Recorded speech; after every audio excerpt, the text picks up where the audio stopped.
going to see 10th standard physics lesson 4 electricity. In last class 10th standard students we are discussing about the basic concept of this lesson, electricity lesson.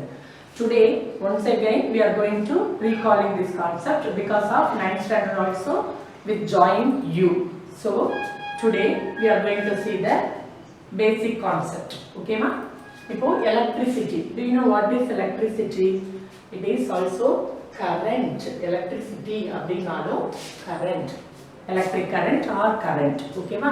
Now in the electricity பத்தி இந்த லெசன்ல நம்ம பார்க்க போறோம். அதுக்கு முன்னாடி without electricity we can't able to live peacefully.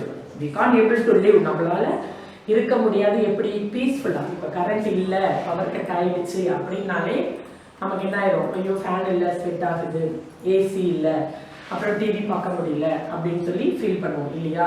அதெல்லாம் இல்லாம முன்னாடி பழைய காலத்துல இருந்தாங்க. பட் ஆனா இப்போ நம்ம எலக்ட்ரிசிட்டியோட வாழ்ந்து பழகினதுனால இப்போ ஒரு half an hour கரண்ட் இல்ல அப்படினாலும் we can't able to live peacefully. பீஸ்ஃபுல்லா அதாவது அமைதியா நம்மளால இருக்க முடியறது இல்ல. ஓகேமா? Okay.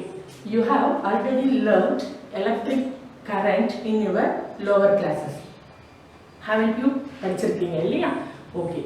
Electricity is termed to flow of electric charges through a conductor. இப்போ electricity அப்படின்னா அதாவது electric current அப்படின்னா ஒரு கண்டக்டர் வழியா electric charges flow ஆகுது. ஒரு இடத்துல இருந்து இன்னொரு இடத்துக்கு flow ஆகுறது தான் நம்ம electric current அப்படின்னு சொல்றோம். ஸோ அப்படி flow ஆகுறதுனால it is also a form of energy. Light மாதிரி ஹீட் அப்படிங்கிறது மாதிரி இந்த எலக்ட்ரிசிட்டி அப்படிங்கிறதும் it is a form of energy. ஓகேவா? எனர்ஜியோட ஒரு ஃபார்ம் தான் இது. அடுத்தது நெக்ஸ்ட் பாத்தீங்கன்னா as a common term it refers to a form of energy. The usage of electric current in day-to-day life is very important and indispensable.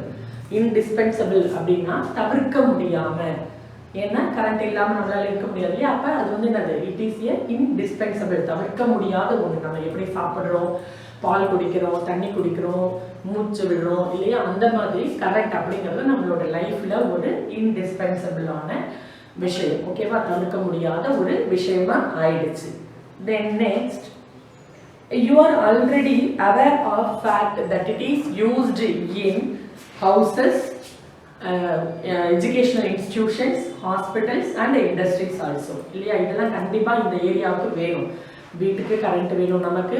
அடுத்தது educational இன்ஸ்டிடியூஷன்னா school, colleges அந்த மாதிரி இடத்துக்கு, அப்புறம் ஹாஸ்பிட்டல்ஸுக்கு வேணும். தென் நெக்ஸ்ட் பார்த்தீங்கன்னா இண்டஸ்ட்ரீஸ், பெரிய பெரிய ஃபேக்ட்ரிஸ் அங்கெல்லாமும் கரண்ட் இல்லாமல் நம்மளால ஒன்றும் பண்ண முடியாது. So therefore it's generation and transmission is very crucial aspect in our life. அப்ப கண்டிப்பா அதை ஜெனரேட் பண்றதும், அடுத்தது அதை டிரான்ஸ்மிஷன் அப்படின்னா ஒரு இடத்துல இருந்து இன்னொரு இடத்துக்கு அனுப்புறது. ஓகேவா? அப்படி டிரான்ஸ்மிட் பண்றதும் ரொம்ப இம்பார்ட்டன்டான ஒரு தேவையா நமக்கு இருக்கு. ஓகேவா? இப்போ இந்த லெசன்ல நம்ம என்ன பார்க்க போறோம் அப்படின்னா இந்த various usage of electric current அதை தான் இந்த லெசன்ல பார்க்க போறோம். ஓகேவா? Before entering this lesson we want to know the basic concept of electric current.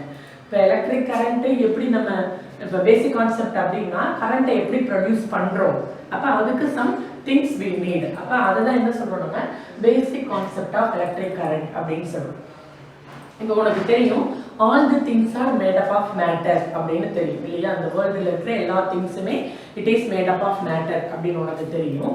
அந்த மேட்டர் அப்படின்னா matter is made up of atoms and molecules அப்படின்னு தெரியும். அப்போ அந்த ஆட்டம்ல இருக்கிற புரோட்டானும் எலக்ட்ரானும், அதாவது பாசிட்டிவ்லி சார்ஜ்டு பார்ட்டிகல்ஸ் அதுல இருக்கும், அதுக்கு சப்பட்டாமிக் பார்ட்டிகல்ஸ் அப்படின்னு பேரு. அந்த சப்பட்டாமிக் பார்ட்டிகல்ஸ் அப்படின்னா எலக்ட்ரான், புரோட்டான், நியூட்ரான் அப்படிங்கிறது உங்களுக்கு தெரியும். ஓகேவா? அப்ப எந்த மேட்டரா இருந்தாலும், சாலிடா இருந்தாலும், லிக்விடா இருந்தாலும், கேஸா இருந்தாலும், எந்த மேட்டரா இருந்தாலும் அதுல இருக்கிற ஆட்டம்க்கு கண்டிப்பா எலக்ட்ரான், புரோட்டான், நியூட்ரான் அப்படிங்கிறது இருக்கும் இல்லையா? அப்ப அதுல பாசிட்டிவ் சார்ஜ் இருக்கிற புரோட்டானும் நெகட்டிவ் சார்ஜ் இருக்கிற எலக்ட்ரானும் ஒன்னோட ஒன்று ஜாயின் ஆனாதான் என்ன ஆகுது? கரண்ட் ப்ரொடியூஸ் ஆகுது. ஓகேவா? ஹவு கரண்ட் ப்ரொடியூஸ் அப்படின்னா புரோட்டானும் எலக்ட்ரானும் போடுற பாருங்க, பாசிட்டிவ் சார்ஜ் ஆன புரோட்டானும் நெகட்டிவ் சார்ஜ் ஆன எலக்ட்ரானும் ரெண்டும் சேர்ந்து தான் என்ன ஆகுது? கரண்ட் ப்ரொடியூஸ் ஆகுது. ஓகேவா? இப்போ அதுக்கு என்னென்ன திங்ஸ் எல்லாம் வேணும் கரண்ட் ப்ரொடியூஸ் பண்றதுக்கு நமக்கு என்னெல்லாம் வேணும் அப்படின்னா இப்போ கரண்ட் அப்படின்னா பாருங்க definition motion of electric charges through a conductor. அப்போ எலக்ட்ரிக் சார்ஜஸ் ஒரு கண்டக்டர்ல ஃப்ளோ ஆகிறது ஒரு இடத்துல இருந்து இன்னொரு இடத்துக்கு மூவ் ஆகிறது தான் நம்ம கரண்ட் அப்படின்னு சொல்றோம். இப்போ இது ஒரு பேட்டரி நீங்க பார்த்துருப்பீங்க அதோட டயக்ராம் போட்டிருக்கேன். இது பாசிட்டிவ் டெர்மினல் இது நெகட்டிவ் டெர்மினல். ஓகேவா? இப்போ இதுல ஒரு காப்பர் ஒயர் வச்சு நம்ம கனெக்ட் பண்ணோம் இல்ல ஒயர் வச்சு நம்ம கனெக்ட் பண்ணோம் அப்படின்னா இதுல இருந்து பாசிட்டிவ் சார்ஜ் அதாவது கரண்ட் பாசிட்டிவ் சார்ஜ்ல இருந்து தான் ப்ரொடியூஸ் ஆகும். அப்ப நெகட்டிவ் சார்ஜ்ல இருந்து எலக்ட்ரான்ஸ் வந்து என்ன ஆகும் இப்படி ப்ரொடியூஸ் ஆகி போய் பாசிட்டிவ் டெர்மினல்ல ரீச் ஆகும் பொழுது தான் அங்க கரண்ட் நமக்கு ப்ரொடியூஸ் ஆகுது. அதனால தான் இது வந்து எனக்கு ஃப்ளோ ஆஃப் எலக்ட்ரான்ஸ் நெகட்டிவ் டெர்மினல்ல இருந்து எலக்ட்ரான்ஸ் இப்படி வெளியில வந்து பாசிட்டிவ் டெர்மினல்ல போய் இருக்கிற புரோட்டானோட ஜாயின் ஆகுது. ஜாயின் ஆகும் பொழுது தான் இந்த பக்கமா நமக்கு கரண்ட் ப்ரொடியூஸ் ஆகி ஃப்ளோ ஆகுது. ஓகேவா? இதுதான் வந்து கரண்ட் அப்படிங்கிறது. புரோட்டானும் எலக்ட்ரானும் கம்பைன்ட் ஆகிறது தான் பிளஸ் சிம்பிள் ஜாயின் ஆகிறதுனால நமக்கு கிடைக்கிறது கரண்ட். அடுத்தது நெக்ஸ்ட் பாத்தீங்கன்னா கண்டக்டர். கண்டக்டர் அப்படின்னா இங்கே பார்த்தோம் த்ரூ எ கண்டக்டர். இப்போ கண்டக்டர் அப்படின்னா ஏதோ ஒரு மெட்டாலிக் சப்ஸ்டன்சஸ் ஏன்னா மெட்டல்ஸ் தான் வந்து கரண்ட்டை கண்டக்ட் பண்ணும் அப்படின்னு பார்த்தோம் இல்லையா? லாஸ்ட் கெமிஸ்ட்ரி லெசன்லயே பார்த்தோம் பீரியாடிக் கிளாசிஃபிகேஷன்ல. அப்ப ஏதாவது ஒரு மெட்டாலிக் ஒயராக இருக்கும் நமக்கு கரண்ட் கனெக்ஷன் கொடுக்குற. இப்போ ஃபேனு மிக்சி இதெல்லாம் பார்த்தீங்கன்னாக்க காப்பர் ஒயர்ல கனெக்ஷன் கொடுத்துருப்பாங்க இல்லையா? எலக்ட்ரிக் சர்க்யூட் ஃபுல்லாகவே என்னது காப்பர் ஒயரை யூஸ் பண்ணியிருப்பாங்க. அப்போ அந்த கண்டக்டர் அப்படிங்கிறது என்னவா இருக்கும் ஏதோ ஒரு மெட்டலாக இருக்கும். காப்பராக இருக்கலாம் அலுமினியமாக இருக்கலாம் அடுத்தது நைக்ரோம் அப்படின்றதா கூட இருக்கலாம் ஏதாவது ஒரு மெட்டல் ஒயராக இருக்கலாம். ஸோ இப்போ கண்டக்டர் அப்படின்னா இட் வில் கண்டக்ட் கரண்ட்டை அது வழியா போகிறதுக்கு அனுமதிக்கும். ஓகேவா? அதுக்கு பேர் தான் கண்டக்டர். இப்போ அடுத்தது அபண்டன்ஸ் ஆஃப் ஃப்ரீ எலக்ட்ரான்ஸ் அப்படின்னா அதிக அளவு ஃப்ரீ எலக்ட்ரான்ஸை வச்சிருக்கும் அந்த கண்டக்டர் அப்படிங்கிறது. Abundance of it will have abundance of free electrons. free electrons நிறைய அதுக்குள்ளார வச்சிருந்தாதான் அந்த சப்ஸ்டன்சஸ்க்கு அந்த மெட்டலுக்கு பேரு நம்ம கண்டக்டர் அப்படின்னு சொல்லுவோம். இப்போ ஒரு கண்டக்டர் அதாவது ஒரு பாக்ஸ்ல பாசிட்டிவ் டெர்மினல் நெகட்டிவ் டெர்மினல் ரெண்டு இருக்கு. அதோட வந்து நம்ம ஒரு பல்பை கனெக்ட் பண்ணிருக்கோம். அதுல என்னது காப்பர் ஒயர் மூலமா இந்த பாசிட்டிவ் டெர்மினலையும் நெகட்டிவ் டெர்மினலையும் நான் கனெக்ட் பண்ணியிருக்கேன். ஓகேவா?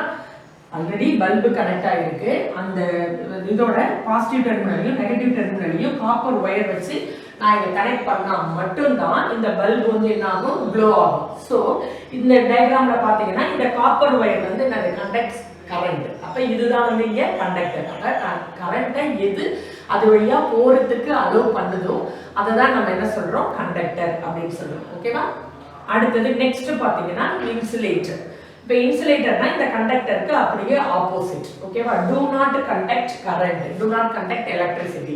அப்ப இன்சுலேட்டர் அப்படின்னா அது வழியா கரண்ட்டை போக அனுமதிக்காது. ஓகேவா? அததான் நம்ம என்ன சொல்றோம் do not conduct current அப்படின்னு போட்டு அதுக்கு பேர் தான் இன்சுலேட்டர் அப்படின்னு சொல்றோம். ஓகேவா? கண்டக்டர்னா it will conduct electricity. இன்சுலேட்டர்னா do not conduct electricity. அது வழியா கரண்ட்டை போறதுக்கு அனுமதிக்காது. இப்போ இதுக்கு ஒரு டயக்ராம் போட்டு உங்களுக்கு ஈஸியா அண்டர்ஸ்டாண்ட் ஆகிறதுக்கு போட்டுருக்கேன். இப்போ ஒரு சர்க்யூட் டயக்ராம்ல ஒரு பல்பு கனெக்ட் பண்ணியிருக்கோம். இங்க பேட்டரி இருக்குன்னு வச்சுப்போம். பாசிட்டிவ் டெர்மினல் நெகட்டிவ் டெர்மினல் இங்க கீ இருக்குன்னு வச்சுப்போம். இப்போ இந்த சர்க்யூட்டை நம்ம கனெக்ட் பண்ணோம் அப்படின்னா இந்த இடத்துல பாசிட்டிவ்ல இருந்து பல்பை கனெக்ட் பண்ணியாச்சு. இந்த இடத்துல ஒரு வுட் இன்சுலேட்டருக்கு எக்ஸாம்பிள் வுட் பிளாஸ்டிக் ரப்பர் இதெல்லாம் வந்து கரெக்டா கண்டக்ட் பண்ணாது இல்லையா? அப்ப ஒரு வுட்டை இங்க நான் கனெக்ட் பண்ணிட்டு சாவியை அதாவது க்ளோஸ் பண்ணி இதை வந்து க்ளோஸ்டு பார்த்தா நம்ம மாத்தினாலும் இந்த பல்பு வந்து என்னது இட் டஸ் நாட் க்ளோ எரியாது. ஏன் அப்படின்னா இங்க இருந்து எலக்ட்ரான்ஸ் வந்து என்ன ஆகல இந்த வுட் வழியா வந்து பல்பை ரீச் ஆகல அங்க இருந்து இந்த பாசிட்டிவ் டெர்மினலுக்கு வரல. அப்ப இங்க வுட்ன்ற இன்சுலேட்டரை நம்ம கனெக்ட் பண்ணி இருக்கிறதுனால bulb does not glow bulb வந்து எரியாது. ஓகேவா? அப்ப இங்க வந்து என்னது அந்த வுட் வந்து இன்சுலேட்டரா இங்க ஆட் பண்ணுது. ஓகேவா? புரியுதா? இப்ப கண்டக்டர்னா என்ன இன்சுலேட்டர் என்னன்னு கிளியரா புரியுதா? ஓகே. அடுத்தது நெக்ஸ்ட் பாத்தீங்கன்னா நெட் சார்ஜ். நெட் சார்ஜ் அப்படின்னாலே மொத்தமா இருக்கிறது தான் நம்ம நெட் சார்ஜ் அப்படின்னு சொல்லுவோம். அதோட சிம்பிள் கேபிட்டல் Q. ஓகேவா? நெட் சார்ஜ் அப்படின்னா கேபிட்டல் Qன்ற சிம்பிளால சொல்லுவாங்க. நெட் சார்ஜ் அப்படின்னா ஒரு ஆட்டம்ல இருக்கிற புரோட்டானும் எலக்ட்ரானும் ஒன்னா சேர்ந்தாதான் கரண்ட் ஃபார்ம் ஆகும்னு சொன்னோம். அப்ப ரெண்டுத்தையும் ஆட் பண்ணா கிடைக்கிறது தான் நெட் சார்ஜ். இப்ப தனியா புரோட்டானை மட்டும் நம்ம கவுண்ட் பண்ணோம்னா அதோட சார்ஜ் வந்து ஸ்மால் q. தனியா எலக்ட்ரானோட மட்டும் நம்ம கவுண்ட் பண்ணோம் அப்படின்னா அதோட சார்ஜிங் யூனிட்டை நம்ம என்ன சொல்லுவோம் q, ஸ்மால் q அப்படின்னு சொல்லி நம்ம ரெப்ரசன்ட் பண்ணுவோம். பட் ஆனா இங்க நெட் சார்ஜ் அப்படின்னா புரோட்டானையும் எலக்ட்ரானையும் ரெண்டுத்தையும் சேர்க்கணும், ரெண்டுத்தையும் ஆட் பண்ணி எவ்வளவு கரண்ட் அதுல பாஸ் ஆயிருக்கு அப்படிங்கிறது தான் நம்ம Q அப்படின்னு சொல்றோம். நெட் சார்ஜ் Q அப்படின்னு சொல்றோம். இதுதான் வந்து நெட் சார்ஜ் அப்படிங்கிறது. அடுத்து சப்ஹெட்டிங் வந்து cross section of a conductor. இப்போ மேக்ஸ்ல நீ படிச்சிருப்ப ரேடியஸ் டயாமீட்டர் அப்படின்னு சொல்லி படிச்சிருப்ப. இப்போ அதுதான் இங்க cross section of a conductor. இப்போ கண்டக்டர்னா என்ன சொன்னோம், ஒயர், ஏதோ ஒரு மெட்டலை ஒயரா நம்ம மாத்தி எடுத்துருக்கோம் இல்லையா. அப்ப அந்த காப்பர் ஒயர் அப்படின்னு எடுத்துக்கிட்டோம்னா அதோட கிராஸ் செக்ஷன் அப்படின்னா radius or diameter of the wire or conductor. அந்த ஒயரோட ரேடியஸோ இல்ல டயாமீட்டரோ, ஓகேவா, அது வழியா கரண்ட் பாஸ் ஆகுறது தான் நம்ம cross section of a conductor அப்படின்னு சொல்றோம். ரேடியஸ், டயாமீட்டர், சர்க்கம்ஃபரன்ஸ் அப்படின்லாம் மேக்ஸ்ல படிச்சிருப்பீங்க இல்லையா. அதுதான் அந்த ரேடியஸ் இல்ல டயாமீட்டர் ஆஃப் த கண்டக்டர் அப்படிங்கிறது தான் cross section of a conductor அப்படிங்கிறது. அடுத்தது பாத்தீங்கன்னா டைம். இப்ப டைம் அப்படின்னா எவ்வளவு நேரம் கரண்ட் ஃப்ளோ ஆயிருக்கு அப்படிங்கறத நம்ம தெரிஞ்சுக்கணும் இல்லையா. அப்ப அதை மெஷர் பண்றது தான் நமக்கு டைம். அதோட யூனிட் வந்து செகண்ட் அப்படிங்கிறது உங்களுக்கு தெரியும், ஓகேவா. இப்ப இதுதான், இது 6 தான் பேசிக் கான்செப்ட். இது 6 உனக்கு புரிஞ்சாதான் இதுதான் வந்து எலக்ட்ரிசிட்டியில இருக்கிற அடிப்படையான திங்ஸ் என்னென்ன அப்படிங்கிறது. இதுதான் உங்களோட புக்லயும் கொடுத்துருக்காங்க, அவ்வளவு பெரிய பேராகிராஃபா கொடுத்துருக்காங்க. அதை நான் இப்படி ஷார்ட்டா உங்களுக்கு சொல்லிட்டேன். அடுத்தது நெக்ஸ்ட் பாத்தீங்கன்னா டெஃபினேஷன் ஆஃப் எலக்ட்ரிக் கரண்ட் அப்படின்ற topic. Electric current is often termed as current. முன்னாடியே சொன்னேன், எலக்ட்ரிசிட்டினாலும் எலக்ட்ரிக் கரண்ட் அப்படின்னாலும் கரண்ட் அப்படின்னு சொல்லியிருக்கேன். இப்போ இந்த கரண்ட் அப்படிங்கறத நம்ம I அப்படின்ற லெட்டரால, அதாவது I அப்படின்ற லெட்டரால நம்ம டினோட் பண்ணுவோம், ஓகேவா. கரண்ட் அப்படின்னா I அப்படின்ற சிம்பலால நம்ம டினோட் பண்ணுவோம். இப்போ அடுத்தது அதோட டெஃபினேஷன். கரண்ட் அதாவது என்னது, எலக்ட்ரிக் கரண்டோட டெஃபினேஷன் தான் இங்க எழுதியிருக்கேன். Rate of flow of electric charges அப்படின்னு சிம்பிளா ஒரே லைன்ல உனக்கு புக்லயும் கொடுத்துருக்காங்க. அதுக்கப்புறம் இது டீப் டெஃபினேஷன், ரொம்ப கொஞ்சம் என்னது ரொம்ப டீப்பா நம்ம சொல்லணும் அப்படின்னா இந்த டெஃபினேஷன், ஓகேவா. அப்ப டெஃபினேஷன் ஆஃப் எலக்ட்ரிக் கரண்ட் அப்படின்னா rate of flow of electric charges அப்படின்னு சொல்லலாம். அப்படி இல்லைன்னா the amount of charges flowing in any cross section of a conductor, ஓகேவா. இப்படி ஒரு வயர் இருக்கு, ஒரு காப்பர் வயர் அப்படி இருக்கு அப்படின்னா இதோட கிராஸ் செக்ஷன் என்ன சொன்னேன், டயாமீட்டர் ஆர் ரேடியஸ் அப்படின்னு சொன்னோம் இல்லையா. அப்ப the amount of charges flowing in any cross section of a conductor in unit time, அதாவது யூனிட் டைம்னா ஒரு செகண்ட்ல, ஒரு நிமிஷத்துல. அப்ப ஒரு செகண்ட்ல அந்த கிராஸ் செக்ஷன் வழியா எவ்வளவு எலக்ட்ரிக் சார்ஜஸ் வந்து ஃப்ளோ ஆகுது அப்படின்றது தான் எலக்ட்ரிக் கரண்டோட டெஃபினிஷன், ஓகேவா. இப்போ அடுத்தது பாத்தீங்கன்னா உங்களோட புக்ல if a net charge q passes through any cross section of a conductor in time t then the current flowing through the conductor is. இப்போ இந்த கண்டக்டர் வழியா, இந்த காப்பர் வயர் வழியா Q அப்படிங்கிற சார்ஜ், நெட் சார்ஜ், இங்க பார்த்தோம் இல்லையா, புரோட்டானும் எலக்ட்ரானும் flow ஆகுது, சரியா போய்கிட்டு இருக்கு.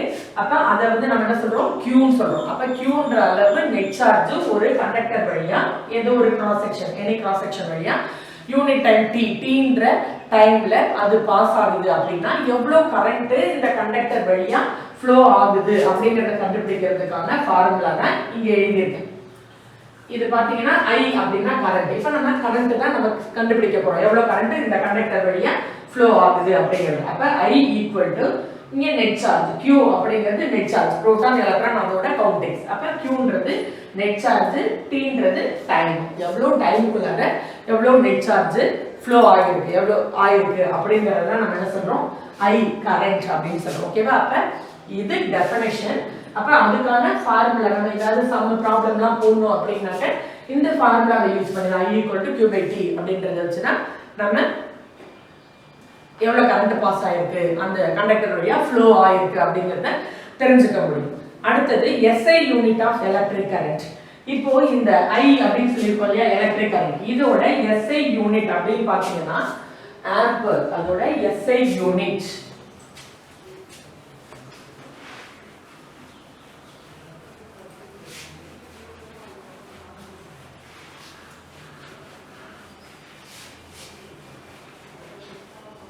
அதோட கரண்டோட SI யூனிட் அப்படின்னு பாத்தீங்கன்னா ஆம்பர், AMPERE. இப்படி எழுதும்போது SI யூனிட்டா நம்ம எழுதும்போது இப்படி ஃபுல்லா எழுதும்போது நம்ம ஸ்டார்ட் பண்றது ஸ்மால் லெட்டர்ல தான் ஸ்டார்ட் பண்ணுவோம். ஓகேவா?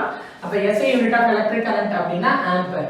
இப்போ இதுவே நம்ம சிம்பிள்ல எழுதுறோம் அப்படின்னா இந்த ஏவோட கேபிட்டல் லெட்டர் போட்டுருவோம். ஓகேவா? யூனிட்னா ஆம்பர்னு இப்படி ஸ்மால் லெட்டர்ல ஸ்டார்ட் பண்ணி எழுதணும். இங்க வந்து நீங்க இப்படி AMPERE அப்படின்னு எழுதுனீங்கன்னா அது தப்பு. ஓகேவா? யூனிட்டா எழுதும் பொழுது எப்பவுமே என்ன பண்ணணும், அந்த ஃபர்ஸ்ட் ஸ்டார்டிங் லெட்டர் ஸ்மால் லெட்டர்ல இருக்கணும். சிம்பிளா அதை மாத்தும் பொழுதுதான் நம்ம கேபிட்டல் லெட்டரா மாத்திக்கணும். So the SI unit of electric current is ampere. இப்போ இந்த ஆம்பர் அப்படிங்கிறதுக்கான டெஃபினிஷன் தான் அடுத்து கொடுத்திருக்காங்க. the current flowing through a conductor is said to be 1 ampere. இப்போ ஒரு கண்டக்டர் வழியா 1 ஆம்பர் கரண்ட் ஃப்ளோ ஆகுது. ஓகேவா?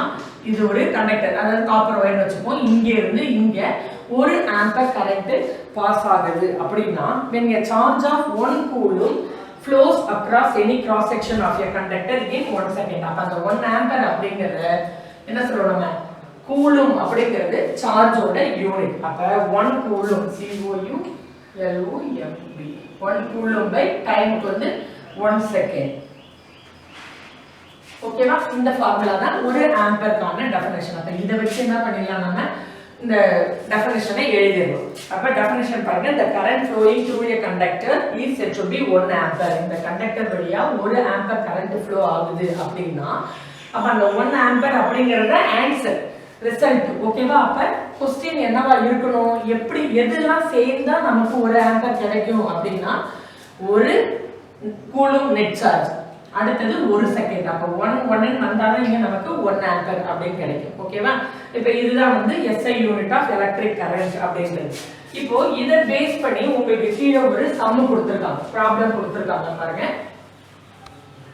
A charge of 12 coulomb flows through a bulb in 5 seconds. அப்ப சார்ஜ் வந்து எவ்வளவு கொடுத்திருக்காங்க, 12 coulomb அப்படின்னு கொடுத்திருக்காங்க. இப்ப சார்ஜுக்கான சிம்பல் வந்து என்னது, Q. Q வந்து 12 coulomb அப்படின்னு கொடுத்துட்டாங்க. அடுத்தது டைம் பாத்தீங்கன்னாக்க T வந்து 5 செகண்ட் அப்படின்னு கொடுத்திருக்காங்க.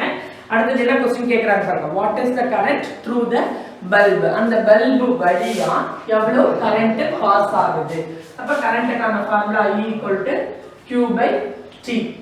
அப்ப Q வந்து எவ்வளவு 12, T வந்து 5 செகண்ட். இப்போ இது ரெண்டுத்தையும் நம்ம சிம்பிளிஃபை பண்ணா நமக்கு கிடைக்கிற ஆன்சர் 2.5. அதோட யூனிட், கரண்டோட யூனிட் ஆம்பர். ஓகேவா? புரியுதா? அப்ப இப்ப என்ன 12 கூலும் சார்ஜ் இருக்கு, சார்ஜ் 5 செகண்ட்ல ஒரு பல்ப் வழியா போகும் பொழுது கரண்ட் எவ்வளவு ஆகுது அப்படிங்கறது தான் क्वेश्चन. அப்ப கரண்ட்கான ஃபார்முலா E Q/T. அப்ப சார்ஜ் போட்டாச்சு, டைம் போட்டாச்சு, டிவைட் பண்ணா கிடைக்கிறது தான் 2.4 அப்படின்னு கிடைக்குது. அப்ப அவ்வளோ ஆம்பர் ஆஃப் கரண்ட் வந்து அந்த சர்க்யூட் வழியா போய் பல்பு க்ளோ ஆகிறதுக்கு ஹெல்ப் பண்ணுது. இதுதான் வந்து SI unit of electric current அப்படிங்கிறது. அடுத்தது நெக்ஸ்ட் டாபிக் பாத்தீங்கன்னா எலக்ட்ரிக் சர்க்யூட். இது நீ பார்த்திருப்ப, எலக்ட்ரிக் சர்க்யூட் சிம்பிள் சர்க்யூட்லாம் நீ 8th ஸ்டாண்டர்ட் 7th ஸ்டாண்டர்ட்லயே படிச்சிருப்பீங்க. அப்ப அந்த சிம்பிள் சர்க்யூட் அப்படின்னா அதுக்கு என்னென்ன காம்போனன்ட்ஸ் வேணும் அப்படிங்கிறது உங்களுக்கு தெரியும். கண்டிப்பா ஒரு பேட்டரி வேணும், கீ வேணும், பல்பு வேணும் இல்லையா? அதுதான் வந்து சிம்பிள் சர்க்யூட் அப்படின்னு சொல்லி நீங்க படிச்சிருப்ப, லோவர் கிளாஸ்ல படிச்சது. இப்படி ஒரு பேட்டரி, அடுத்தது கீ போட்டுருப்ப, இது வழியா கரண்ட் ஃப்ளோ ஆகுனாக்க பல்பு க்ளோ ஆகும் அப்படிங்கறத இப்படி போட்டு சிம்பிள் சர்க்யூட் அப்படின்னு சொல்லி லோவர் கிளாஸஸ்ல படிச்சிருப்பேன். இப்போ now you are studying 10th standard. So அதனால நம்ம எப்படி இப்போ simple circuit electric circuit diagram போட போறோம் அப்படின்னா இதுவுமே சிம்பிளா தான்.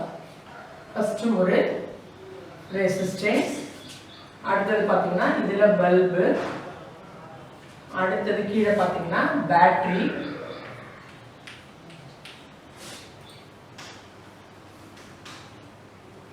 இதுல இருந்து ஒரு அம்மீட்டர் கரண்ட் எவ்வளவு ஃப்ளோ ஆகுதுங்கிறத தெரிஞ்சுக்கிறதுக்கு. அடுத்தது பாத்தீங்கன்னா கீ. இதுதான் வந்து இப்போ உனக்கு கொடுத்திருக்கிற சிம்பிள் எலக்ட்ரிக் சர்க்யூட்டுக்கான டயக்ராம். ஓகேவா? இது பேட்டரி. இப்படி ஒரு லாங்கர் லெக் ஒரு ஸ்மாலர் லெக் போட்டா அதுக்கு பேரு செல். ஓகேவா? இப்போ இந்த லாங்கர் லெக் அப்படிங்கிறது பாசிட்டிவ் சார்ஜ் புரோட்டானை கொடுக்கிறது, இது வந்து நெகட்டிவ் சார்ஜ் எலக்ட்ரானை கொடுக்கிறது. ஸோ இங்க பேட்டரி போட்டாலே நம்ம என்ன சொல்றது போடணும், ஒரு பாசிட்டிவ் நெகட்டிவ். செல்லுனா 1 போடுவோம், பேட்டரி அப்படின்னா இது 1 2 3 2 or 3 cells are joined to form battery. அப்ப 2 3 செல்ல சேர்த்து தான் நம்ம அத பேட்டரியா மாத்துறோம். ஓகேவா? அப்ப இது பேட்டரி. அத BT அப்படினு சொல்லி டினோட் பண்ணி எவ்வளவு கரண்ட் ஃப்ளோ ஆகுது அப்படிங்கறத நம்ம மெஷர் பண்ணனும். அம்மீட்டர். அடுத்து இது கீ. சாவி கண்டிப்பா கீ இருந்தா மட்டும் தான் என்ன பண்ண முடியும்? அதை க்ளோஸ் பண்ணி ஓபன் பண்ணி கரண்ட் பாஸ் ஆகுதாங்கிறத நம்மளால தெரிஞ்சுக்க முடியும்.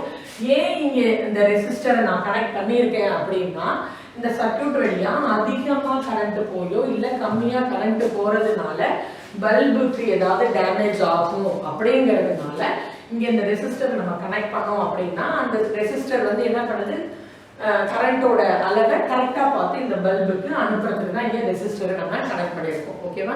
இப்போ வீட்டுல டிவி ஃப்ரிட்ஜ் இருக்கலாம். ஃப்ரிட்ஜுக்கு வந்து ஸ்டெபிளைசர் வச்சிருக்கோம் இல்லையா? கரண்ட் அதிகமா ஆனாலும் லோ வோல்டேஜ் ஆகிருந்தாலும் கரெக்டான அளவு அது ஃப்ரிட்ஜுக்கு அனுப்பும் இல்லையா? அப்போ ஸ்டெபிளைசர் யூஸ் பண்ற மாதிரி இந்த சர்க்யூட்ல இந்த ரெசிஸ்டன்ஸ் என்ன பண்ணுதுன்னா இந்த பல்பு க்ளோ ஆகிறதுக்கு தேவையான அளவு கரண்ட்டை மட்டும் அனுப்பும். ஓகேவா? அதுக்காக தான் இதை நம்ம இங்கே கனெக்ட் பண்ணியிருக்கோம். ஓகேவா? இதுதான் வந்து உங்களோட புக்ல கொடுத்துருக்கிற சிம்பிள் எலக்ட்ரிக் சர்க்யூட்டுக்கான டயக்ராம்.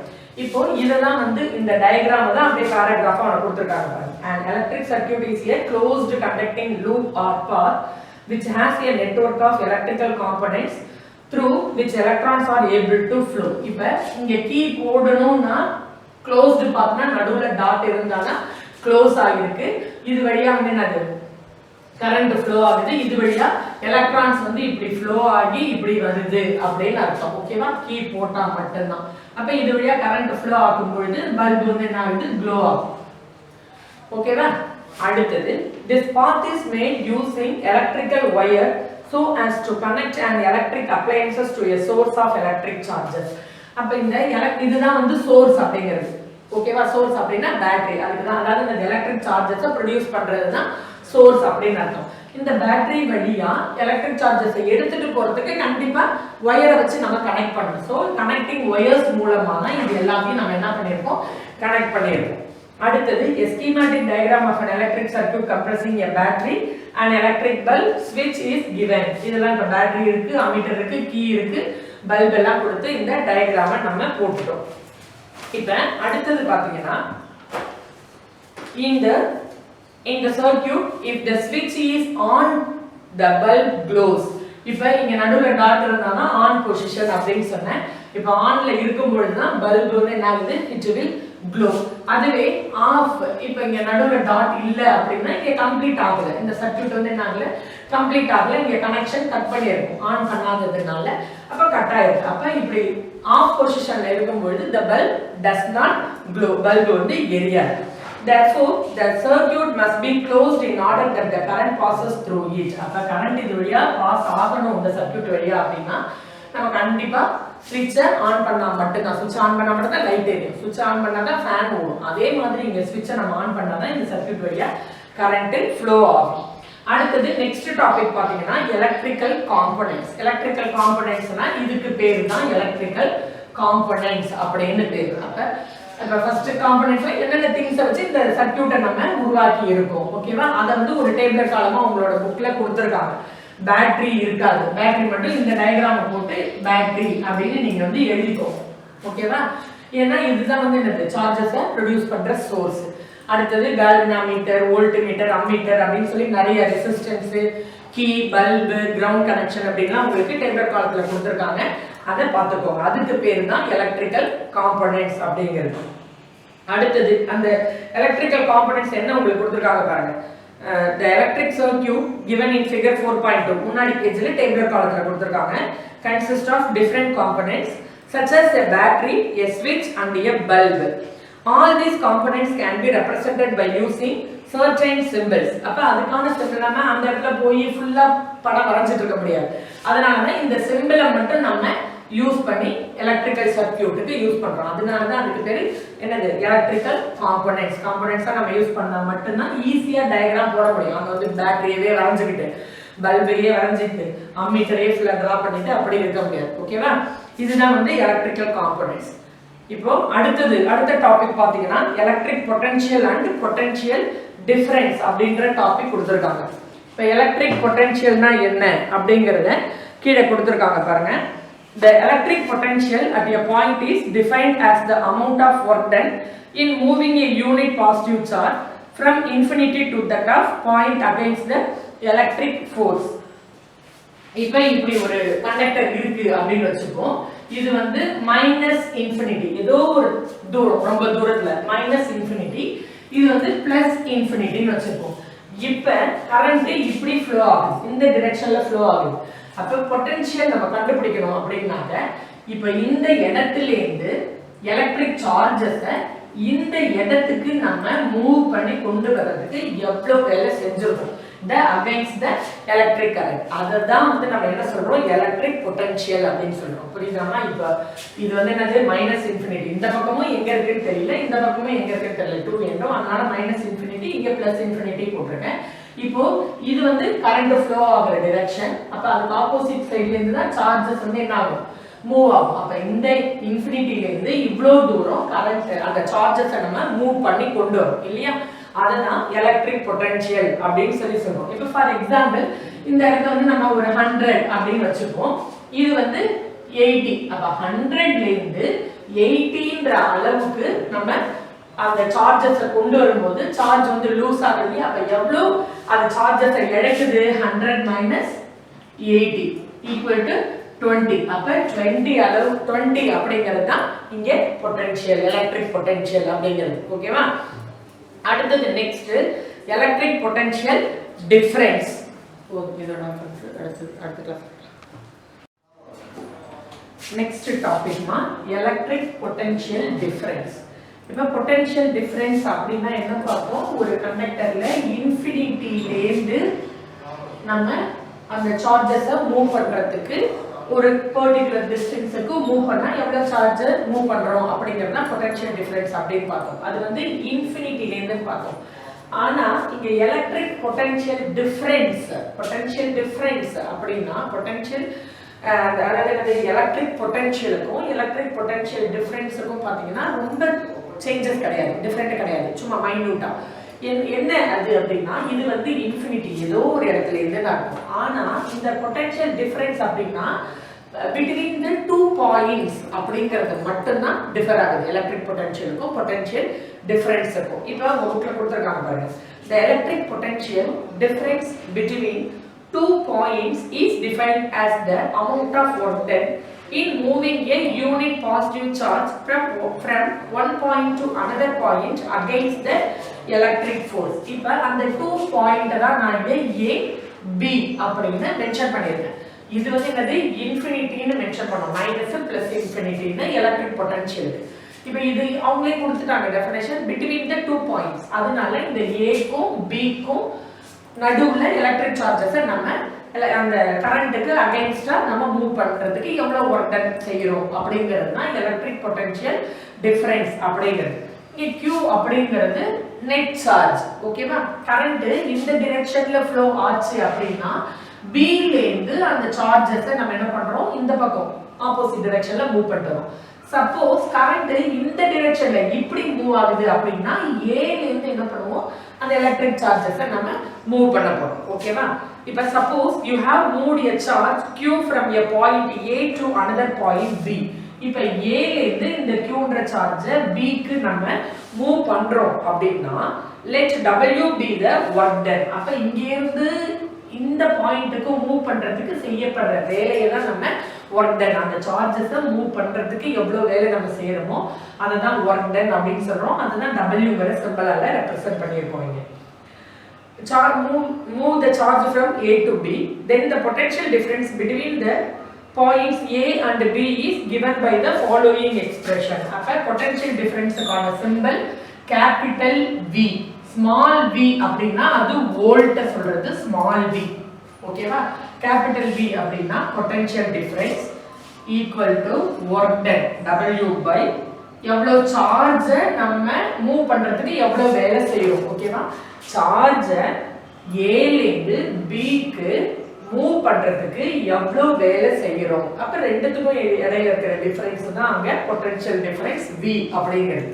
இப்போ இங்க 100 ன்னு வெச்சுப்போம், இங்க B க்கு 60 வெச்சுப்போம். இந்த 100 ல இருந்து இங்க தள்ளும் பொழுது சார்ஜ் குறையும், எனர்ஜி குறையும் இல்லையா? அப்ப 100ல இருந்து 60 A ல இருந்து B க்கு போறதுக்கு எவ்வளவு பொட்டன்ஷியல் டிஃபரன்ஸ்னா என்ன பண்ணுவோம் 100 minus 60 equal to 40 அப்ப A ல இருந்து B க்கு மூவ் ஆகிறதுக்கான பொட்டன்ஷியல் டிஃபரன்ஸ் அப்படினா எவ்வளவு அப்படினு கேட்டிங்கனா 40 அப்படிங்கறது தான் அங்க பொட்டன்ஷியல் டிஃபரன்ஸ் அப்படின்றது இப்போ இங்க ரெண்டு பாயிண்ட் A ல இருந்து மூவ் பண்ணலாம் இல்ல B ல இருந்து மூவ் பண்ணலாம்ங்கறதுனால இந்த பொட்டன்ஷியல் டிஃபரன்ஸ் VA VB அப்படினு சொல்றோம் A ல இருந்து மூவ் பண்ணா VA B ல இருந்து மூவ் பண்ணோம்னா VB அப்படினு சொல்லி ரெண்டா நாம அதை டிவைட் பண்ணிக்கிறோம் so if VA and VB represent the electric potential at the points A and B respectively இப்போ இங்க VA ல இருந்து போகுதுனா இது VA இங்க B ல இருந்து போகுது அப்படினா இது VB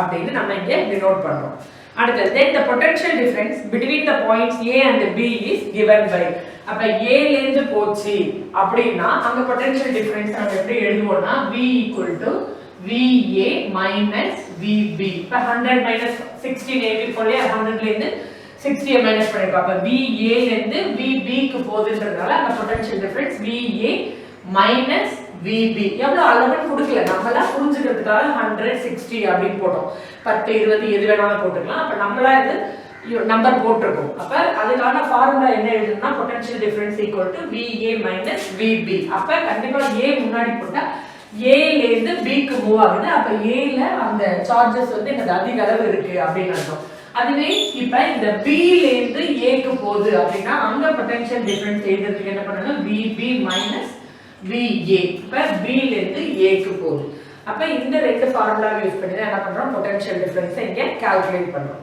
இதுக்கு அடுத்த topic next topic volt the SI unit of electric potential or potential difference இப்போ என்ன பார்த்தோம் potential electric potential பார்த்தோம் electric potential difference பார்த்தோம் இத ரெண்டுத்துக்குமான SI யூனிட்டுக்கு பேர் தான் என்னது வோல்ட் ஓகேவா எலக்ட்ரிக் பொட்டன்ஷியல்னாலும் எலக்ட்ரிக் பொட்டன்ஷியல் டிஃபரன்ஸ் அப்படினாலும் அது ரெண்டுத்துக்குமான யூனிட்டுக்கு பேர் தான் வோல்ட் அப்படிங்கிறது சோ இப்போ இந்த வோல்ட் எப்படி நம்ம கால்குலேட் பண்ணுவோம் கீழ கொடுத்திருக்காங்க பாருங்க 1 volt equal to 1 joule divided by 1 coulomb இதுதான் 1 வோல்ட் அப்ப நம்ம முன்னாடி நம்ம ஆம்பீர் பார்த்த மாதிரி தான் வோல்ட் அப்படினா 1 வோல்ட் நமக்கு ஆன்சர் அப்படினா அதுக்கான ஃபார்முலா என்னங்கறத அங்க டெஃபினிஷன் கொடுத்திருக்காங்க பாருங்க the potential difference between the two point is 1 volt இப்ப A க்கும் B க்கும் நடுவுல இருக்கிற potential difference 1 volt ஆக இருந்தால் எப்படி அந்த 1 volt கிடைச்சது நமக்கு பாருங்க if 1 joule of work done is in moving அப்ப work done ஓட யூனிட் தான் வந்து ஜூல் அப்ப ஒரு unit of work done is moving 1 coulomb of charge from one point to another எவ்வளவு சார்ஜ் யூனிட் நெட் சார்ஜ் வந்து q இல்லையா அந்த சார்ஜ் மூவ் பண்றது ஓகேவா அப்ப அதுதான் வந்து அது work done-க்கும் சார்ஜுக்கும் இடையில இருக்கிற டிஃபரன்ஸ் தான் வந்து 1 வோல்ட் அப்படிங்கிறதுக்கான டெஃபினிஷன் தான் கொடுத்திருக்காங்க so if 1 joule of work is done in moving 1 coulomb of charge from one point to another against the electric force இப்படி கரண்ட் போச்சுனா இங்க இருந்து இங்க மூவ் பண்றோம் அப்படி கரண்ட் வந்துச்சுனா இங்க இருந்து சார்ஜை மூவ் பண்றோம் against the electric force-க்கு ஆப்போசிட் டைரக்ஷன்ல சார்ஜஸை மூவ் பண்ண வைக்கிறது தான் potential difference அப்படிங்கிறது இப்போ இத பேஸ் பண்ணி ஒரு ப்ராப்ளம் கொடுத்திருக்காங்க பாருங்க the work done in moving a charge of 10 coulomb across two points in a circuit is 100 joule what is the potential difference between the two points இப்ப 10 coulomb இந்த ரெண்டு பாயிண்ட்க்கு நடுவுல 10 coulomb of work done அப்படினா அந்த அதுக்கான இது பாத்தீங்கன்னா 100 joule வேலை செஞ்சிருக்கு அப்ப potential difference எவ்வளவு அப்படினு கேட்டிருக்காங்க அப்ப இதுதான் formula V equal to W by Q இப்போ work done வந்து என்ன கொடுத்திருக்காங்க 100 கொடுத்திருக்காங்க சார்ஜ் வந்து 10 கொடுத்திருக்காங்க நம்ம இத கேன்சல் பண்ணாக்க 10 வோல்ட் தான் potential difference ஓகேவா இதுதான் வந்து அந்த செகண்ட் ப்ராப்ளம் உங்களுக்கு வொர்க் அவுட் பண்ணிருக்கேன் இப்போ அடுத்து நெக்ஸ்ட் டாபிக் பாத்தீங்கன்னாக்க ஓம்ஸ் லா நெக்ஸ்ட் டாபிக்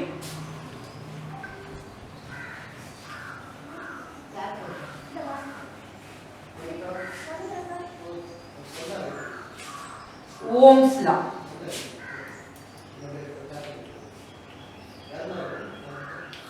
இப்ப அந்த ஓம்ஸ் லாவை ரெப்ரசன்ட் பண்றதுக்கு உங்களுக்கு ஒரு டயகிராம் கொடுத்திருக்காங்க முதல்ல இந்த ஓம்ஸ் லா என்ன அப்படினு பாத்தீங்கன்னா the relation between the potential difference and the current. V க்கும் I க்கும் ரெண்டுத்துக்கும் நடுவுல இருக்கிற ரிலேஷனை சொல்றதுதான் ஓம்ஸ் லா அப்படிங்கிறது. பொட்டன்ஷியல் டிஃபரன்ஸுக்கும் கரண்ட்டுக்கும் நடுவுல இருக்கிற ரிலேஷனை பத்தி படிக்கிறது சொல்றதுதான் வந்து ஓம்ஸ் லா. பாருங்க, German physicist George Simon Ohm established the relation between the potential difference and the current. V னா potential difference, I னா current ன்னு தெரியும். அப்ப ரெண்டுத்துக்கும் இடையில இருக்கிற ரிலேஷன்ஷிப்பை பத்தி சொல்றதுதான் Ohm's law, which is known as Ohm's law. This relationship can be understood from the following activity. ஒரு டயகிராம் கொடுத்திருக்காங்க பாருங்க. அம்மீட்டர், இது வந்து ஏதோ ஒரு காயில் AB அப்படின்னு சொல்லிட்டு இல்ல XY எது வேணாலும் வச்சுக்கோங்க. ஒரு கண்டக்டர்,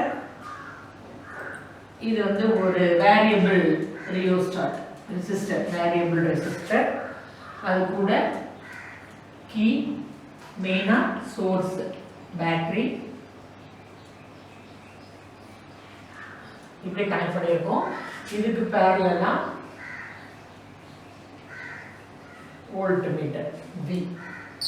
இப்ப இந்த X Y வழியா கரண்ட் ஃப்ளோ ஆகும்போது, அதாவது இந்த கண்டக்டர் வழியா கரண்ட் ஃப்ளோ ஆகும்போது இங்க எவ்வளவு பொட்டன்ஷியல் டிஃபரன்ஸ் அப்படிங்கறத சொல்றதுதான் வந்து என்னது ஓம்ஸ் லா. இப்ப இது தெரியும், அம்மீட்டர் எதுக்கு யூஸ் ஆகுதுன்னா எவ்வளவு கரண்ட் ஃப்ளோ ஆகுதுங்கறத அம்மீட்டர் வச்சு நம்ம மெஷர் பண்ணிக்கலாம். இது பேட்டரியில இருந்து தான் கரண்ட் பாஸ் ஆக போகுது. கீ தெரியும், வேரியபிள் ரெசிஸ்டர், அந்த ரெசிஸ்டருக்கு பதிலாக அதாவது கரண்டோட அளவை அதிகப்படுத்தவும் கம்மிப்படுத்தவும் இதை யூஸ் பண்றோம். இங்க ஏன் வோல்ட் மீட்டர் அப்படின்னா இங்க சார்ஜ் ஃப்ளோ ஆகும் பொழுது எவ்வளவு பொட்டன்ஷியல் டிஃபரன்ஸ் உண்டாகுதுங்கிறத வோல்ட் மீட்டர் வச்சு தான் நம்ம மெஷர் பண்ண முடியும். அதனால இந்த கண்டக்டருக்கு பேரலலா என்ன பண்றோம், வோல்ட் மீட்டரை நம்ம கனெக்ட் பண்ணியிருக்கோம். ஓகேவா? According to Ohm's law, at a constant temperature the steady current I flowing through a conductor is directly proportional to the potential difference. அப்ப steady current போறத அம்மீட்டர் வச்சு நம்ம மெஷர் பண்ணுவோம். இது வழியா போறதுனால உண்டாகிற பொட்டன்ஷியல் டிஃபரன்ஸை V வோல்ட்மீட்டர் வச்சு மெஷர் பண்ணுவோம். அப்படி போற இந்த கரண்ட் வந்து பொட்டன்ஷியல் டிஃபரன்ஸுக்கு பார்த்தீங்கன்னா டைரக்ட்லி ப்ரொபோர்ஷனலா இருக்கு அப்படின்றது தான் Ohm's law. So I flowing through a conductor is directly proportional to the potential difference V between the two ends of the conductor. இந்த ரெண்டு எண்டுக்கும், அந்த XY ன்ற கண்டக்டர் ரெண்டுத்துக்கும் நடுவுல உண்டாகிற பொட்டன்ஷியல் டிஃபரன்ஸ் வந்து அது வழியா போற கரண்ட்டுக்கு டைரக்ட்லி ப்ரொபோர்ஷனலா இருக்கும்ன்றதுதான் இந்த சர்க்யூட் டயகிராம்ல இருந்து ஓம்ஸ் லா நமக்கு சொல்லுது. இப்போ இதுல உங்களோட புக்ல பாத்தீங்கன்னா I directly proportional V அப்படின்னு சொல்லி போட்டுருக்கும். எப்படி வேணாலும் போட்டாலும் கரெக்ட் தான். பொட்டன்ஷியல் டிஃபரன்ஸ் கரண்ட்டுக்கு டைரக்ட்லி ப்ரொபோர்ஷனலா இருக்கு, இது கரண்ட் பொட்டன்ஷியல் டிஃபரன்ஸுக்கு டைரக்ட்லி ப்ரொபோர்ஷனலா இருக்கு. இப்போ இப்படி போட்டா ஈஸியா அடுத்தடுத்து உள்ளதை சால்வ் பண்ண முடியும். அதனால நான் இப்படி முதல்ல எழுதிட்டேன். ஆனா உங்களுக்கு புக்ல I directly proportional V, அதாவது கரண்ட் வந்து பொட்டன்ஷியல் டிஃபரன்ஸுக்கு டைரக்ட்லி ப்ரொபோர்ஷனலா இருக்கு அப்படின்னு கொடுத்திருக்காங்க. I is directly proportional V, hence I by V equal to constant. இப்போ இதுல பாத்தீங்கன்னாக்க இப்போ இப்படி ஒரு புக்ல கொடுத்திருக்காங்க. இப்போ இத வந்து என்ன பண்ணுவோம், டைரக்ட்லி ப்ரொபோர்ஷனல் சிம்பலை நம்ம எடுக்கணும்னா ஒரு கான்ஸ்டன்ட்னு போடுவோம். அதனால தான் அங்க I by V equal to constant அப்படின்னு எழுதிட்டாங்க. நம்பர் எதையும் ஆல்பபெட்ஸ் எதுவுமே கொடுக்காம கான்ஸ்டன்ட் அப்படின்னு கொடுத்துட்டு அடுத்த லைன் பாருங்க, the value of this proportionality constant is found to be 1 by r. இங்க கொடுத்திருக்கிற இந்த கான்ஸ்டன்ட்டோட வேல்யூ வந்து என்ன கொடுத்திருக்காங்கன்னா I by V equal to அந்த கான்ஸ்டன்ட்க்கு பதிலா 1 by r அப்படின்னு கொடுத்திருக்காங்க. ஓகேவா? இந்த ப்ரொபோர்ஷனாலிட்டியோட அதாவது இந்த கான்ஸ்டன்ட்டோட வேல்யூவை நம்ம 1 by r அப்படின்னு சொல்லி எடுத்துக்கிறோம். சோ அப்ப I by V equal to கான்ஸ்டன்ட்க்கு பதிலா 1 by r அப்படின்னு எழுதணும். இப்ப கரண்ட் I மட்டும் இங்க வச்சுக்கிறோம். இந்த 1 by r இப்படியே இருக்கும். இங்க கீழ இருக்கிறது இந்த பக்கம் டிவைட்ல இருக்கிறது இந்த பக்கம் போகும்போது மல்டிப்ளை ஆகும். I into இப்படி V அப்படினா இப்போ இதை நம்ம சிம்பிளிஃபை பண்றோம் அப்படினா இந்த r இந்த பக்கம் எடுத்துட்டு வரோம். IR equal to V. ஏன்னா நமக்கு பொட்டன்ஷியல் டிஃபரன்ஸ் தான் எவ்வளவு அப்படின்னு கண்டுபிடிக்கணும். So V equal to IR. இந்த V தான் நமக்கு வேணும். அதனால V equal to இங்க கீழ இருக்கிற டினாமினேட்டர்ல இருக்கிற ரெசிஸ்டன்ஸ் வந்து இங்க I யோட கரண்டோட போயிடும். So V equal to IR. இதுதான் வந்து ஓம்ஸ் லா. இந்த ஃபார்முலாவை நம்ம மறக்கவே கூடாது. இத வெச்சு தான் பொட்டன்ஷியல் டிஃபரன்ஸ் கேட்டா இந்த ஃபார்முலா யூஸ் பண்ணி கண்டுபிடிச்சிக்கலாம்.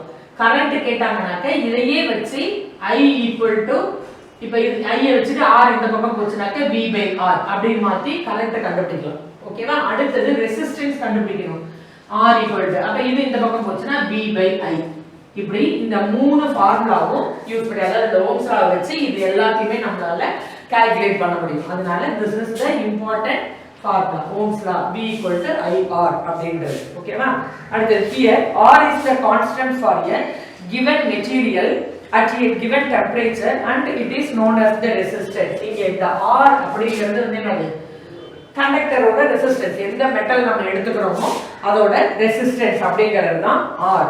So since the potential difference V is proportional to the current I, the graph between V and I is a straight line. இப்ப இப்படி டெஃபினிஷனோட இல்லாம ஃபார்முலாவோட இல்லாம அவர் என்ன பண்றாரு ஓம் அப்படிங்கற சயின்டிஸ்ட் வந்து அத நமக்கு ஒரு கிராஃப் மூலமா ரெப்ரசன்ட் பண்றாரு. இப்ப கிராஃப் நம்ம போடுறோம். ஓகேவா? இப்படி போடுறது இது வந்து கரண்ட் I, இது வந்து பொட்டன்ஷியல் டிஃபரன்ஸ் V. இப்ப இதுக்கு நம்ம கிராஃப் போடும்போது இங்க பொட்டன்ஷியல் டிஃபரன்ஸ் 5 10 15. இப்ப இதோட half the current. 5 ஓட half 2.5. 10 ஓட half 5. இப்ப 15 அப்படினா 7.5. இப்படி இதோட பொட்டன்ஷியல் டிஃபரன்ஸோட half-ஆ தான் இந்த I க்கு நம்ம கொடுக்கிறோம். ஏன் அப்படினா இந்த I யோட வேல்யூவோட ஒரு கான்ஸ்டன்ட் வச்சு நம்ம மல்டிப்ளை பண்றோம். ஓகேவா? அதனால கிராஃப் போட்டா ஸ்ட்ரைட் லைன் வரணும் அப்படினா இந்த வோல்ட் பொட்டன்ஷியல் டிஃபரன்ஸோட half-ஆ கரண்ட்டை நம்ம இங்க பாயிண்ட் அவுட் பண்ணாதான் நமக்கு இப்படி ஒரு ஸ்ட்ரைட் லைன் கிடைக்கும். ஓகேவா? அப்ப V க்கும் I க்கும் நம்ம கிராஃப் போடுறோம் அப்படினா கான்ஸ்டன்ட் அப்படிங்கறத நமக்கு எக்ஸ்பெரிமெண்டலா ப்ரூவ் பண்றதுக்கு தான் இந்த கிராஃப் போடுறோம். அது வந்து நமக்கு ஒரு ஸ்ட்ரைட் லைனா கிடைக்கும். இதுதான் வந்து ஓம்ஸ் லா அப்படின்றது. அதுக்கு அடுத்த டாபிக் பாத்தீங்கன்னா ரெசிஸ்டன்ஸ் ஆஃப் a மெட்டீரியல்.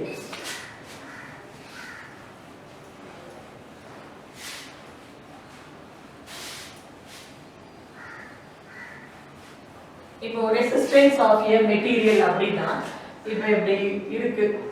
ஓகேவா? இதுதான் வந்து ரெசிஸ்டன்ஸ் அப்படினு சொல்றோம். அதாவது என்னது ஒரு மெட்டீரியல் ஒரு மெட்டல். ஓகேவா? அப்ப இது வந்து என்ன வேணாலும் இருக்கலாம். எந்த மெட்டலா வேணாலும் இருக்கலாம். நைக்ரோம்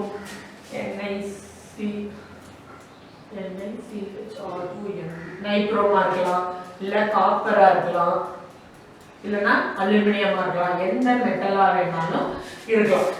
இதுதான் வந்து என்னது அந்த ரெசிஸ்டன்ஸ் கண்டுபிடிக்கிறது. அப்ப அந்த ரெசிஸ்டன்ஸ் அப்படினா என்ன அப்படினு பாத்தீங்கன்னா definition உங்களுக்கு கொடுத்திருக்காங்க பாருங்க. Resistance of a material is its property to oppose the flow of charges and hence the passage of current through it.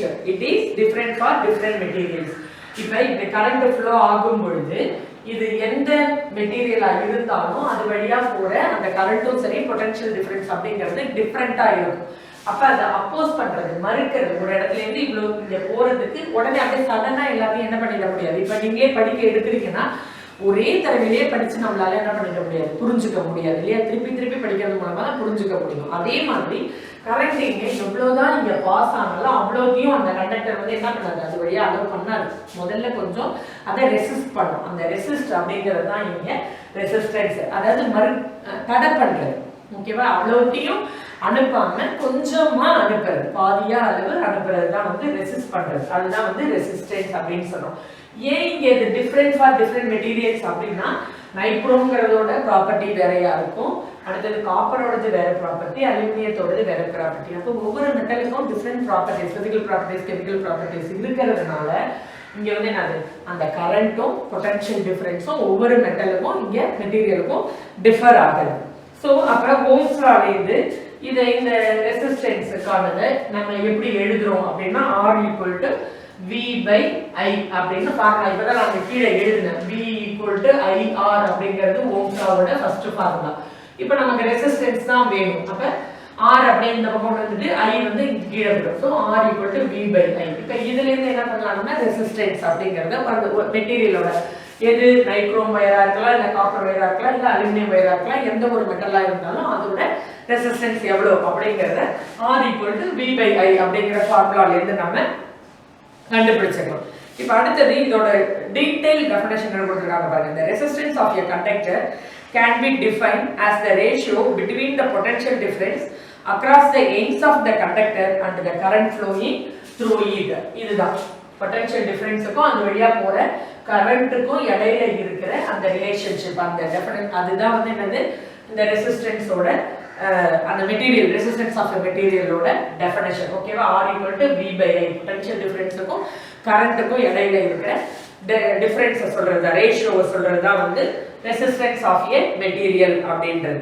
அதுக்கு அடுத்தது பார்த்தீங்கன்னா இந்த ரெசிஸ்டன்ஸ் ஆஃப் எ மெட்டீரியல் அந்த ரெசிஸ்டன்ஸுக்கான unit the SI unit of resistance is ohm and it is represented by the symbol. இப்போ இதுக்கு ரெசிஸ்டன்ஸோட unit பாத்தீங்கன்னா ஓம். ஏன்னா அதை கண்டுபிடிச்ச அந்த சயின்டிஸ்ட் பேர் என்ன சொன்னாங்க? ஜார்ஜ் சைமன் ஓம் அப்படின்னு படிச்சோம். அதனால அவரோட பேரால அதோட யூனிட் ஓம்னும் அதோட சிம்பல் வந்து இப்படி போடணும். இதுதான் அதோட சிம்பல். ஓகேவா? இதுதான் SI யூனிட் ஆஃப் ரெசிஸ்டன்ஸ் அப்படின்றது. இப்போ அந்த ஆம்பர் மாதிரியே இப்போ 1 ஓம் அதுக்கான வேல்யூக்கான டெஃபினிஷன் அடுத்து கொடுத்திருக்காங்க. Resistance of a conductor is said to be 1 ohm if a current of 1 ampere flows through it when a potential difference of 1 volt is maintained across its ends. இப்போ எதாருனாலுமே அந்த வயர் வழியா அந்த conductor வழியா current pass ஆகிறது 1 ஓமா இருந்துச்சுன்னா அதோட அந்த மெட்டலோட ரெசிஸ்டன்ஸ் வந்து 1 ஓம் அப்படி இருந்துச்சுன்னா அதோட டெஃபினிஷன் எப்படி சொல்லணும்? 1 ஆம்பர் கரண்ட் அந்த கண்டக்டர் வழியா ஃப்ளோ ஆகும் பொழுது அதோட பொட்டன்ஷியல் டிஃபரன்ஸும் 1 வோல்ட்டா இருக்கணும். ஓகேவா? அப்படி இருந்தாதான் அது வந்து என்னது 1 ohm. So 1 ohm = 1 volt by 1 ampere அப்படிங்கிறது அதோட ஃபார்முலா.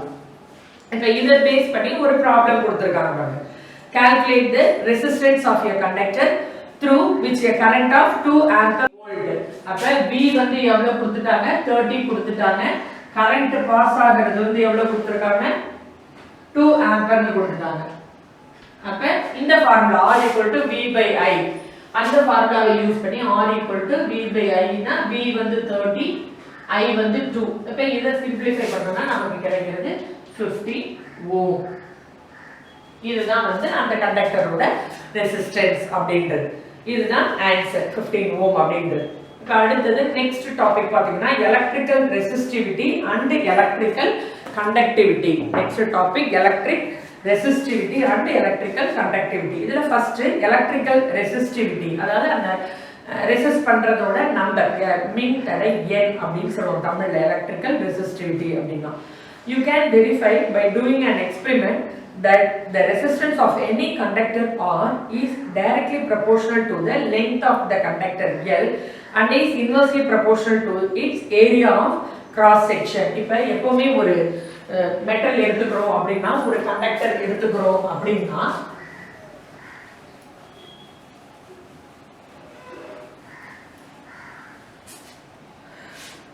அதோட அந்த R அப்படிங்கிறது என்னது? Resistance. that is directly proportional to length. அதாவது R வந்து இன்கிரீஸ் ஆச்சு ரெசிஸ்டன்ஸ் அதாவது லென்த் இன்கிரீஸ் ஆச்சு அப்படின்னா அதோட ரெசிஸ்டன்ஸும் இன்கிரீஸ் ஆகும். அப்ப அது வந்து டைரக்ட்லி ப்ரொபோர்ஷனல். ஓகேவா? இப்ப அப்வர்ட் ஏரோ மார்க் அப்படின்னா இன்கிரீஸை டினோட் பண்றது. அதனால அப்படி போட்டிருக்கேன். அந்த அந்த கண்டக்டர் இப்படி கண்டக்டர் இருக்கு இல்லையா, ஒரு மெட்டல் இருக்கு இல்லையா, அந்த கண்டக்டரோட லென்த் இன்கிரீஸ் ஆச்சுன்னா அதோட ரெசிஸ்டன்ஸும் இன்கிரீஸ் ஆகும். அப்ப R is directly proportional to length. அதாவது resistance is directly proportional to length அப்படின்னும். இப்ப லென்த் கம்மியா ஆச்சு அப்படின்னா இப்படி போடுறோம் டவுன்வர்ட். ஓகேவா? லென்த் கம்மியா ஆச்சு அப்படின்னா அது வந்து என்னது? Inversely proportional. அப்ப அதை எப்படி டினோட் பண்ணுவோம் அப்படின்னா area of cross section 1/A. ஓகேவா? லென்த்னு போடாத 1/A அதோட ஏரியா ஆஃப் கிராஸ் செக்ஷன். அப்ப இங்க வந்து அது என்ன சொல்லணும்னா இன்வெர்ஸ்லி ப்ரொபோர்ஷனல். எப்போ லென்த் வந்து குறையும் போது ரெசிஸ்டன்ஸ் வந்து கம்மியாகும், குறையும், டிக்ரீஸ் ஆகும். அப்ப அந்த ரெசிஸ்டன்ஸ் வந்து என்னது? Inversely proportional to the area of cross section of a conductor அப்படின்னு இங்க நம்ம எழுதிருக்கோம். R is inversely proportional to 1/A அப்படின்னு சொல்லி எழுதிருக்கோம். ஓகேவா? அதுதான் நம்ம புக்ல கொடுத்திருக்காங்க. R is directly proportional L and R is inversely proportional to 1/A. ஏன்றது area of cross section of a conductor அப்படின்னு அர்த்தம். அடுத்தது hence R is inversely proportional L/A. இப்ப இந்த ஃபார்முலாக்கு வரும். R is directly proportional அத வந்து இதுல இங்க சப்ஸ்டிட்யூட் பண்ணும்போது தான் நமக்கு R is inversely proportional L/A. அதாவது இந்த ஃபார்முலாவையும் இந்த ஃபார்முலாவையும் நம்ம கம்பைன் பண்றோம். R is directly proportional L ஐயும் R is inversely proportional to 1 by A வையும் நம்ம ரெண்டுத்தையும் கம்பைன் பண்ணா நமக்கு கிடைக்கிறது R is inversely proportional இந்த L by இந்த A. 1 க்கு பதிலா L by A இப்படி ஒரு ஃபார்முலா நமக்கு கிடைக்குது. இப்போ இந்த inversely proportional சிம்பலை ரிமூவ் பண்ணனா ஒரு கான்ஸ்டன்ட் வேணும் இல்லையா? அப்ப R equal to இப்படி போடணும். அந்த P அப்படி இப்படி போடக்கூடாது, கொஞ்சம் பெண்ட் ஆகி. இதுக்கு பேரு ரோ.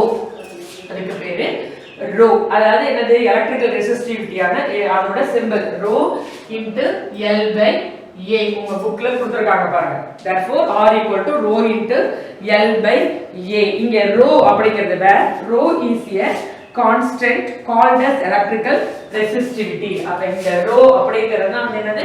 electrical resistivity அப்படிங்கிறது. or specific resistance of a material of the conductor. specific resistance அல்லனா electric resistivity மீன் தடை எண் அப்படிங்கிறது தான் இங்க rho அப்படிங்கிற சிம்பல். நீ வந்து P அப்படினு சொல்லி போடாத, கொஞ்சம் சாச்சி இப்படி போடணும். ஓகேவா? அப்படி போடுறது தான் இது rho அப்படினு அர்த்தம். அடுத்து பாத்தீங்கன்னா when from equation rho equal to RA by L. எந்த ஈக்குவேஷன் மேல rho into L by A அப்படினு எழுதி இருக்கோம் இல்லையா? A அப்படினா லெந்த் வந்து 1 மீட்டர் இருக்கு அந்த கண்டக்டரோட லெந்த். அடுத்து ஏரியா ஆஃப் கிராஸ் செக்ஷனும் 1 மீட்டர் ஸ்கொயர்டா இருந்துச்சு அப்படினா rho equal to R. அதாவது electrical resistivity equal to resistance of a conductor அப்படினு ப்ரூவ் ஆகும். ஓகேவா? இப்போ அதை எப்படி டெஃபினிஷன் கொடுத்திருக்காங்க பாருங்க. hence the electrical resistivity of a material is defined as the resistance of a conductor of unit length and unit area. யூனிட்னா என்ன சொன்னோம்? 1 ன்னு சொன்னோம். அப்ப அதோட லெந்த் 1 மீட்டரா இருக்கணும், ஏரியா ஆஃப் கிராஸ் செக்ஷனும் 1 மீட்டர் ஸ்கொயர்டா இருந்தா மட்டும் தான் என்ன ஆகும்? the electrical resistivity equal to resistance அப்படினு மாறும். அந்த resistance of a conductor அப்படினு மாறும். அப்ப இப்படி மாறும் பொழுது அதோட யூனிட் என்ன கொடுத்திருக்காங்க பாருங்க, ஓம் மீட்டர். எலக்ட்ரிக்கல் ரெசிஸ்டிவிட்டினா வெறும் ஓம் மட்டும். இதுக்கு வந்து என்னது? ஓம் மீட்டர். ஏனா லெந்த் நம்ம சேர்க்கிறோம் இல்லையா, அதனால இதோட unit Om metre. So electrical resistivity of a conductor is a measure of the resisting power of a specified material to the passage of an electric current. It is a constant for a given material. அப்ப எந்த material கொடுத்தாலும் அதுக்கு வந்து அந்த electrical resistivity அப்படிங்கிறது கான்ஸ்டன்ட்டா இருக்கும். ஏன்னா ஒவ்வொரு மெட்டீரியலுக்கும் வேற வேற அதோட ரெசிஸ்டன்ஸும் சரி அதோட ப்ராப்பர்ட்டிஸ் சேஞ்ச் ஆகிறதுனால இது கான்ஸ்டன்ட் ஆகும். அடுத்தது next topic conductance and conductivity. இப்போ கண்டக்டன்ஸ்னா என்ன அப்படின்னு பார்த்தீங்கன்னா எவ்வளோ கரண்ட் வந்து ஒரு கண்டக்டர் வழியா போகுது அப்படிங்கறத நம்ம கண்டக்டன்ஸ் அப்படின்னு சொல்றோம். சரியா?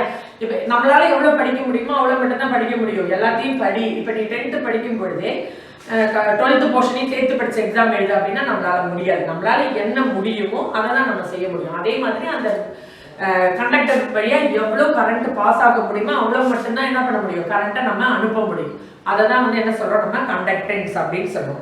So, conductance of a material is the property of a material to aid the flow of charges and hence the passage of current in it. அது வழியா எவ்வளவு கரண்ட்டை அலோவ் பண்ணா அது தாங்குமோ அதை தான் நம்ம என்ன சொல்றோம்? கண்டக்டன்ஸ். அதிக அளவு இப்போ உன்னோட பேக்ல அளவுக்கு மீறி நிறைய புக்ஸ் எல்லாம் சேர்த்து உன்னோடது உன் பிரதரோடது எல்லாத்தையும் வச்சு சேர்த்து திணிச்சு நீ தூக்குனா அது பிஞ்சு போயிடும் இல்லையா, கிழிஞ்சு போயிடும் இல்லையா? அந்த மாதிரி அந்த கண்டக்டரும் வந்து என்ன ஆயிடும்? வீணாயிடும். அதனால எவ்வளவு தூரம் அதுல கரண்ட் பாஸ் பண்ண முடியுதோ அதெல்லாம் நம்ம கண்டக்டன்ஸ் அப்படின்னு சொல்லுவோம். So the conductance of a material is mathematically defined as the reciprocal of its resistance. அப்ப mathematical representation அப்படினாலே வந்து என்னது? இப்படி எழுதுறதா G is என்ன கொடுத்திருக்காங்க? equal to 1 by R அப்படின்னு கொடுத்திருக்காங்க பாருங்க. So இங்க G அப்படிங்கிறது கண்டக்டன்ஸ். கண்டக்டன்ஸை நம்ம G அப்படின்னு சொல்லிட்டு சிம்பிளால டினோட் பண்றோம். So அப்ப அதுக்கான formula G equal to 1 by R. அதாவது reciprocal of its resistance. அந்த மெட்டலோட ரெசிஸ்டன்ஸுக்கு ரெசிப்ரோக்கலா இருக்கும் அந்த கண்டக்டன்ஸ் அப்படிங்கிறது. So Gன்றது conductance. So G equal to 1 by R. 1 by R னா ரெசிப்ரோக்கல், தலைகீழ் மதிப்பு அப்படின்னு சொல்லுது. So its unit is ohm per minus 1. இப்போ இதுக்கு நம்ம ஓம் அப்படின்னு சொன்னோம், ஓம் மீட்டர் ஓம் அப்படின்னு சொன்னோம். அப்ப இங்க வந்து பாத்தீங்கன்னா கண்டக்டன்ஸ்க்கு பாத்தீங்கன்னா ஓம் per minus 1 அதுதான் வந்து அதோட unit. It is also represented as மோ, அதாவது என்னது OHM அப்படினால ஓம். இது அப்படியே இப்படியே எழுதுங்க. MHO அப்படியே ரிவர்ஸா எழுதணும் இல்லையா? அப்ப மோ அப்படினு இத நம்ம என்ன பண்ணலாம் ரெப்ரசன்ட் பண்ணலாம். So the reciprocal of electrical resistivity of a material is called its electrical conductivity. அப்ப electrical resistivity எல்லாம் நம்ம என்ன சொல்றோம்? electrical conductivity அப்படினு சொல்றோம். So இப்படி போடணும். அடுத்து பாத்தீங்கன்னா இப்படி போட்டா rho அப்படினு சொல்றோம். இப்படி இத தலைகீழா மாத்தி இப்படி போடணும். That is sigma. Sigma equal to 1 by rho. இப்படி போடணும். ஓகேவா? 6 கொஞ்சம் அப்படியே சாட்சி போடணும். அதுதான் வந்து சிக்மா அப்படிங்கிறது. இதோட யூனிட் பாத்தீங்கன்னா ஓம் மீட்டர். இதுதான் வந்து கண்டக்டன்ஸ் அண்ட் கண்டக்டிவிட்டி அப்படின்றது. இப்போ இத பேஸ் பண்ணி உங்களுக்கு ஒரு ப்ராப்ளம் கொடுத்திருக்காங்க பாருங்க. The resistance of a wire of length 10 meter is 2 ohm if the area of cross section of the wire is 2 into 10 power minus 7 meter square. Determine its அதோட resistivity கண்டுபிடிக்கணும், அடுத்து கண்டக்டன்ஸ் கண்டுபிடிக்கணும், அடுத்து மூணாவது பாத்தீங்கன்னா கண்டக்டிவிட்டி அப்படி கொடுத்திருக்காங்க. இது மூணுத்தையும் நம்மள கண்டுபிடிக்க சொல்லிருக்காங்க. First resistivity, conductance and conductivity இது மூணுத்தையுமே நம்மள கால்குலேட் பண்ண சொல்லிருக்காங்க.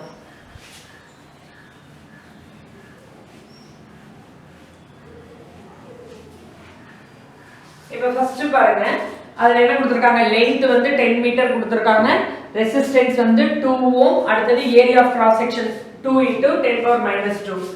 L equal to 10 meter, resistance R equal to 2 ohm, area of cross section வந்து 2 into 10 power minus 7 meter square அப்படினு கொடுத்திருக்காங்க. இப்போ இதுல ஃபர்ஸ்ட் ரெசிஸ்டிவிட்டி கண்டுபிடிக்க சொல்லிருக்காங்க. அப்ப ரெசிஸ்டிவிட்டிக்கான formula rho equal to RA by L. இப்போ R ஓட வேல்யூ எவ்வளவு?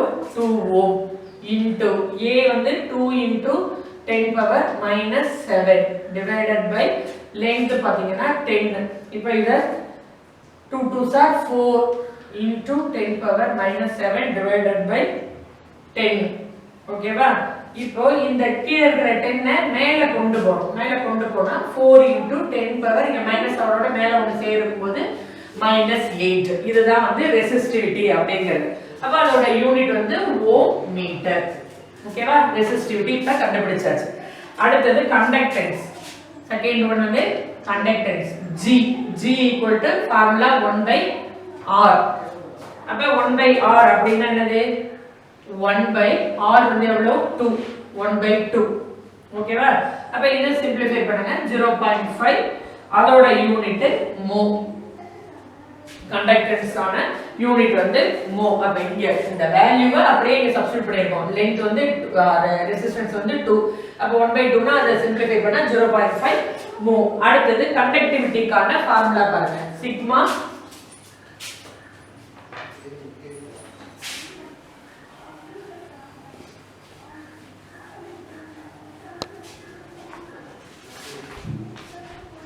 third one